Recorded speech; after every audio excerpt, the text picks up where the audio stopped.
let's take a pattern that sounds really cool, and then you can take it and move the same pattern onto different groupings of strings, and it still sounds really cool.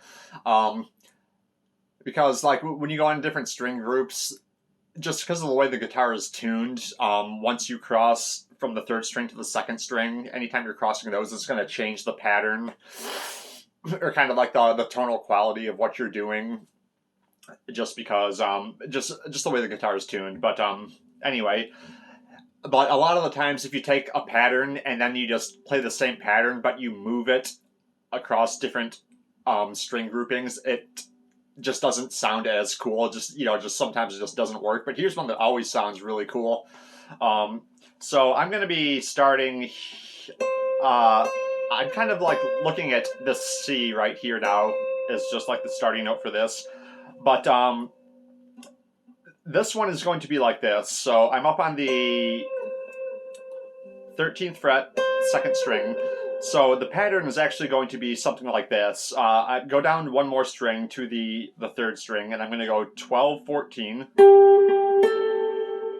Okay. And then to the C, which is 13, and then go up to the first string, 11, 15. That's the pattern.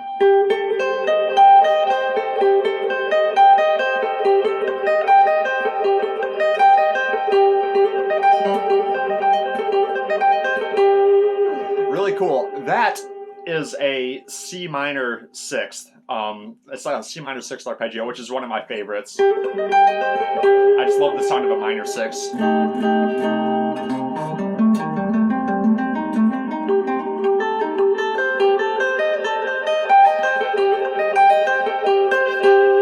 Just a bit minor, a bit major, like a bit bluesy, a bit Dorian-y, but it just sounds really cool. But that's a minor sixth. But now let's take that same pattern, let's just shift it down and start everything one string lower. So now we've got this.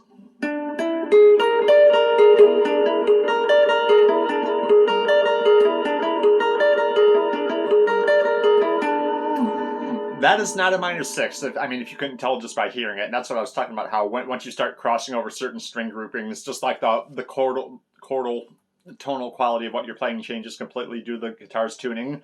That is, that's kind of like a major.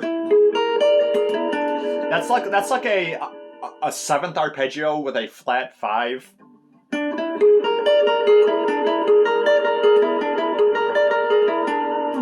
And when I say that, I'm using the E there. That note there is what I'm using as the root note.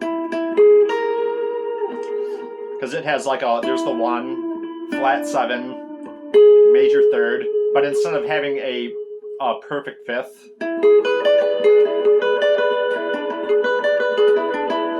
like a regular dominant 7 chord would have, the 5th is flatted. And just listen to the difference between the two.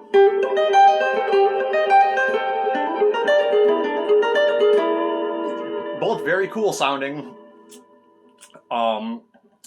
And it's just an instance where you take the pattern and you shift it to a different string group, and it doesn't sound like complete garbage.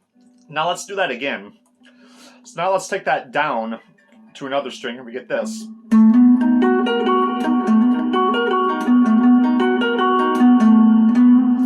I'm not exactly sure what this is. This is kind of like a major chord, and it has, excuse me, it has a flat 7 and a major 7 in it at the same time. I'm using this note as the root note. We have like a 1, 3, perfect 5th, major 7th, and then if you go back down, there's a flat 7 there, so it has both 7s in there.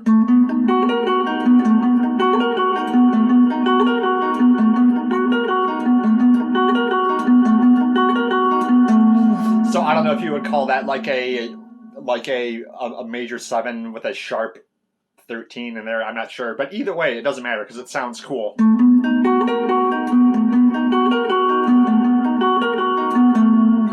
then if we go down one more, then you would actually, in this case, get the same tonal quality. So this would be kind of like an F sharp with a major 7 and a flat 7 in there.